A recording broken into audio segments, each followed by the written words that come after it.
रूस और यूक्रेन के बीच युद्ध को आज यानी कि 24 फरवरी को एक साल पूरा हो चुका है। इस दौरान दोनों देशों ने इस जंग में जितना पैसा फूंक दिया है उसे जानकर हर कोई हैरान है। अगर इस खर्च का कंपैरिजन पाकिस्तान के विदेशी मुद्रा भंडार यानी कि फॉरेन एक्सचेंज रिजर्व से करें तो ये 3000 गुना से भी ज्यादा है। पाकिस्तान का विदेशी मुद्रा भंडार 3 अरब डॉलर है और रूस इसका 3000 गुना से ज्यादा पैसा इस जंग में फूंक चुका है। पिछले साल 24 फरवरी के दिन रूस की सेना ने यूक्रेन पर 3 तरफ से भीषण हमला बोल दिया। रूस की कोशिश थी कि जल्द से जल्द यूक्रेन की राजधानी कीव पर कब्जा करके जेलेंस्की की सत्ता को उखाड़ फेंका जाए। रूस ने इसके लिए जहां लाखों तादाद में सैनिकों को मैदान में उतारा तो वहीं मिसाइलों की बारिश करके यूक्रेन के कई शहरों को खंडर में तब्दील कर दिया। आज यानी युद्ध के एक साल बीत जाने के बाद भी रूस अभी तक यूक्रेन में अपने लक्ष्य से कोसों दूर बताया जा रहा है। विश्लेषकों का ऐसा कहना है कि अमेरिका समेत पश्चिमी देशों के हथियारों से लैस यूक्रेन अब रूस के लिए दूसरा अफगानिस्तान बनता जा रहा है। इस युद्ध में अब तक 3 लाख से ज्यादा लोगों की मौत हो चुकी है और 63 लाख लोग बेघर हो चुके हैं।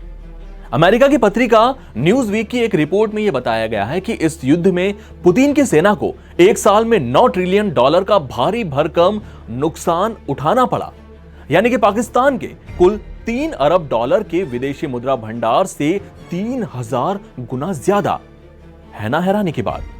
और यह अभी थमा नहीं है और आगे भी यह नुकसान और ज्यादा बढ़ने की संभावना है। इस युद्ध में रूस के 300 फाइटर जेट और 6300 से ज्यादा हथियार से लैस गाड़ियां तबाह हो गई। यूक्रेन की माने तो 1,30,000 से ज्यादा रूसी सैनिक इस जंग में मारे गए हैं। रिपोर्ट में कहा गया है कि इतने नुकसान की रूस ने कल्पना भी नहीं की होगी। इस नुकसान के बाद भी पुतिन रुकने के लिए तैयार नहीं है। वे यूक्रेन में युद्ध को जारी रखना चाहते हैं। अमेरिका के विल्सन सेंटर में रूसी अर्थव्यवस्था के विशेषज्ञ बोरिस ग्रोजोवस्की का यह अनुमान है कि रूस का यूक्रेन युद्ध में खर्च अब 9 ट्रिलियन के आंकड़े को पार कर सकता है, जो कि एक काफी बड़ा आंकड़ा है।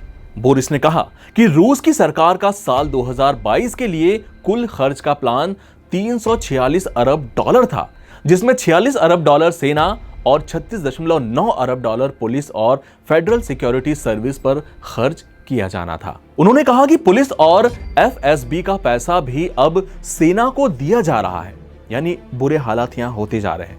बोरिस ने अनुमान लगाया कि 50% ज्यादा खर्च रूस युद्ध में झोंक रहा है। हालांकि अगर घायल सैनिकों के इलाज और यूक्रेन के कब्जा किए गए इलाकों में तैनात शिक्षकों पर कुल खर्च को जोड़ दें तो युद्ध का पूरा खर्च 15 ट्रिलियन रूबल तक पहुंच सकता है।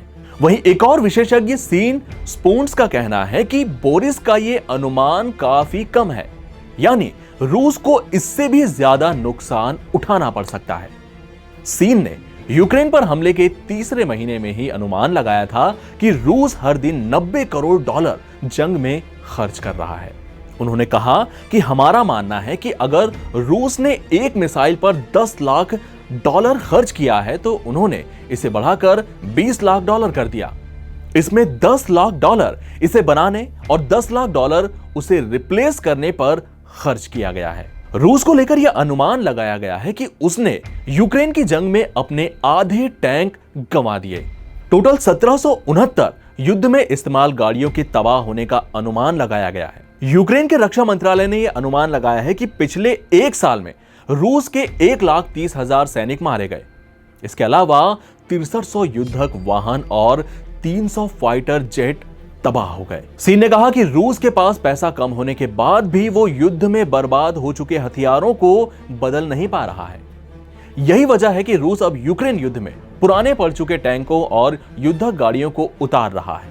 रूस अपने सैनिकों को मूलभूत सप्लाई भी मुहैया नहीं करा पा रहा है। हालत तो यहां तक हो गए हैं कि रूसी सेना को दूसरे विश्व युद्ध के समय की राइफल मोसेन नागंट दी जा रही है और मोजे के लिए बहुत रद्दी कपड़े का इस्तेमाल किया जा रहा है। यही नहीं, रूस अपने हथियारों के कारखाने का उत्पादन भी नहीं बढ़ा पा रहा है। रूस ऐसा तभी कर पाएगा जब उसके लिए पैसा और मटेरियल हो। इस बेतहाशा खर्च के बाद भी रूसी राष्ट्रपति युद्ध को जारी रखने का ऐलान कर चुके हैं। इससे अब यूक्रेन रूस के लिए दूसरा अफगानिस्तान साबित हो रहा है। ऐसे ही और भी इंफॉर्मेटिव वीडियो के लिए आप जुड़े रहिए नवभारत टाइम्स के साथ। मुझे यानी ज्ञानेश को दीजिए इजाजत। नमस्कार।